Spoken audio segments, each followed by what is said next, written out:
On this episode of The Lawyer You Know, I'm going to tell you how to buy a house like a lawyer. There are so many parts to the process of buying a house, so we're going to do these videos in multiple parts. And the first and one of the most important parts of the process and how to buy a house like a lawyer is picking the right realtor. So this video is going to tell you how to pick a realtor like a lawyer. If this is the content you like from us, please hit the like button and subscribe to our channel. Hit the bell to make sure you don't miss our upcoming videos on how to buy a house like a lawyer and how to do a slew of other things like a lawyer. So the first thing you need to do when picking a realtor is get a list of names. You can probably come up with tons of names from friends, family members, business acquaintances, and even Google and Facebook if you can't come up with enough to interview a set of realtors to make the best decision for you. Pick the 5 best names from the referral sources and online research that you do for the realtors that could potentially be the realtor to help you buy your house. Once you get those 5 names, do some research. You can find a bunch of websites that show what types of deals realtors are getting done. And you don't necessarily want to pick the realtor that's getting all the big deals if it's not what you're going for. You want to pick the realtor that specializes in the price range that you are in. If you're a first-time home buyer and you're looking for a $100,000, $200,000, $300,000 house, you want to look for realtors that specialize in that type of sale. If you're a veteran and you've bought tons of houses, there are still going to be tips for you in this video, and what you need to look for is a realtor that specializes in multi-million-dollar deals. It's a different ballgame. There's less supply, there's less demand, there's more intricacies with it than the much higher supply and demand, which is in the first-time home buying range of sales. But you need to find the realtor that specializes in what you are looking for, because that's going to be the best realtor for you. You want somebody hungry for your deal. So research their sales and see what it is that they specialize in. Number 3, interview these realtors. This may seem like it takes a ton of time and may be unnecessary for just picking a realtor to help you buy your house. You know what you're looking for, you can just tell them. But that's not necessarily true. Putting in the time and the work at the beginning of this process will save you a ton of time later. Interview these top 5 realtors that you've researched and gotten referrals from. It'll be very important to see how you vibe with them. They're going to be showing you houses. They've got to understand what it is that you're looking for and pick the right houses for you, so an interview can be really important. And in that interview, make sure you ask them some specific question to get the information you're looking for to help you make the best decision for you. Number 1, ask them about their sales. Ask them what they specialize in. Make sure you're not going to be small potatoes. Number 2, ask them if they will reduce the percentage of commission that they're taking on this house. So the reason this is important, even though you're buying a house, because most people know the seller pays the realtor fees and how those percentages work, little side note here, 6% is usually what realtor fees are on a house, and it's paid for by the seller. And that 6% is split between 2 realtors, the buying realtor and the selling realtor. They each get 3%.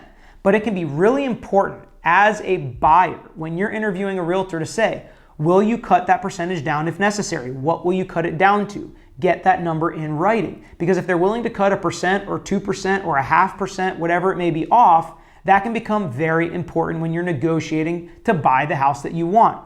Let's say you get to $5,000 apart from the seller, and the seller is stuck in the mud and you've drawn your line in the sand and you're only $5,000 apart.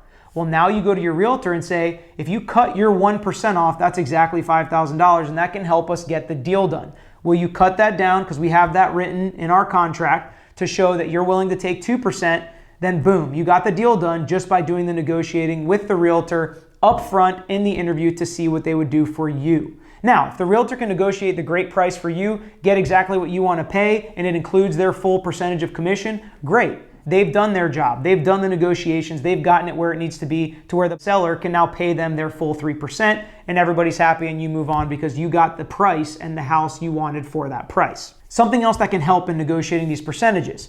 If you're not only buying a house, but you're also looking to sell the house that you're in, usually a realtor will work with you and cut their percentage down in order to get both deals. If you're getting into house flipping or rental properties or something that's going to continue to get real estate deals for this realtor, they'll absolutely work with you on that percentage. It's really important to have these conversations while you're interviewing the realtors to see which ones will work with you and which ones won't. Next, ask for references.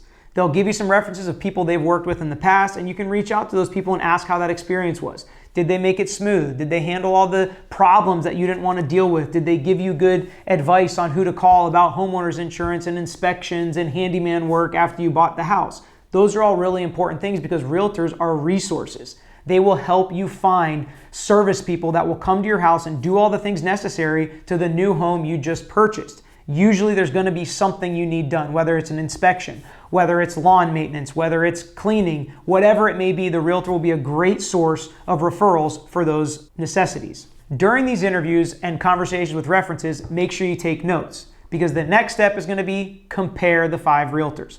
Compare which ones will work with you on percentages, compare which ones gave you the best references, compare which ones your referral sources said will be the best, and pick the best one that works with what you're looking for. Not just the one that gives you the smallest percentage or seem the most desperate for your business, because you'll sometimes get what you pay for when you deal with professional services like realtors. So pick the one that's willing to work with you, but that also seems like they're going to do the best job getting you the best deal you can get.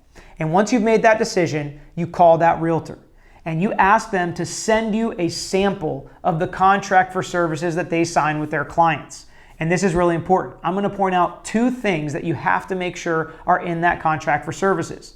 Number 1 is the negotiated real estate commission that you agreed on. Just because you verbally agreed on something and shook hands doesn't mean it's going to rule if something, God forbid, goes wrong and you have to have some kind of dispute with your realtor. Whatever's in writing is what's going to hold. So you could have agreed to 2% shaking hands and verbally agreeing to it, but if it says 3% in your contract, you're going to pay 3%.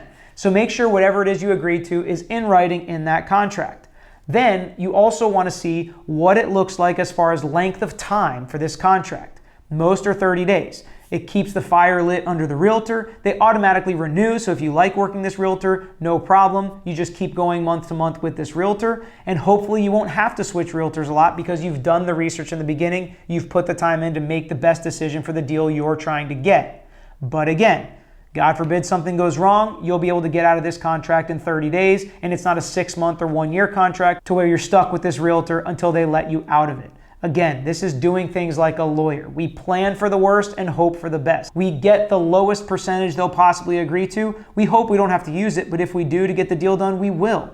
And we ask for the shortest amount of time in this contract, so if we do have to move on, we're able to. We hope we don't have to. We all hope we can work together and get this thing done in 30 days and then move on. But sometimes it doesn't work out like that, and if you want to do it like a lawyer, you're protecting yourself and making sure that you're protected through this process. And the realtor will agree with you sometimes. If after a few months you can't get the deal done, it's time to move on to another realtor. A couple of very important things to always remember throughout the entire home buying process is don't get too excited. Don't just hire the first realtor you talk to or buy the first house you see. Make sure you stay calm throughout the process and you don't get too excited. And then as always, be nice. If you're doing things like a lawyer, everything's a marketing and networking opportunity. So you want to make sure that you can work with this realtor in the future. Like I said, they're going to give you referrals of a bunch of different services you may use at your house.